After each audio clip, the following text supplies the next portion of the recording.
ত্রয়োদশ জাতীয় সংসদ নির্বাচন সামনে রেখে বাংলাদেশের রাজনৈতিক প্রেক্ষাপটে বাড়তি কূটনৈতিক তৎপরতা লক্ষ্য করা যাচ্ছে।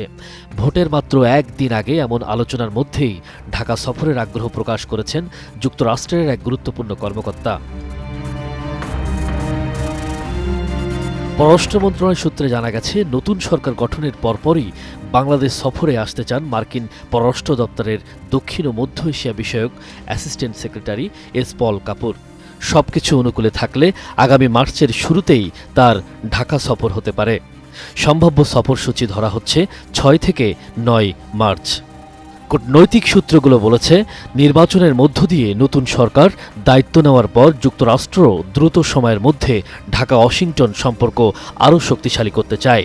এই লক্ষ্যেই পল কাপুরের সফরকে গুরুত্ব দিয়ে দেখা হচ্ছে। সফরকালে নতুন সরকারের শীর্ষ পর্যায়ের সঙ্গে বৈঠকের সম্ভাবনাও রয়েছে। এর আগে গত বছর মার্কিন প্রেসিডেন্ট ডোনাল্ড ট্রাম্প পল কাপুরকে এই পদে মনোনয়ন দেন। পরে মার্কিন সিনেটের পররাষ্ট্র সম্পর্ক বিষয়ক কমিটির অনুমোদনের পর গত অক্টোবরে তার নিয়োগ চূড়ান্ত হয়। পল কাপুর দক্ষিণ এশিয়া বিষয়ে অভিজ্ঞ একজন নীতি নির্ধারক হিসেবে পরিচিত। তিনি এর আগে দক্ষিণ এশিয়ার রাজনীতি ও নিরাপত্তা নিয়ে যুক্তরাষ্ট্রের বিভিন্ন কৌশলগত নীতিতে কাজ করেছেন। সিনেট শুনানিতে তিনি বাংলাদেশের অর্থনীতিতে দক্ষিণ এশিয়ার দ্বিতীয় বৃহত্তম বলে উল্লেখ করেন এবং যুক্তরাষ্ট্রের নিরাপত্তা, বাণিজ্য ও কৌশলগত স্বার্থ জোরদারে বাংলাদেশের গুরুত্ব তুলে ধরেন।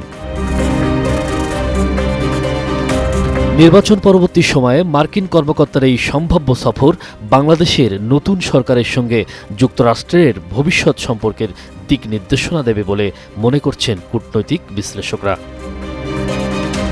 হুসাইন পল্লব, টাইমস টুডে।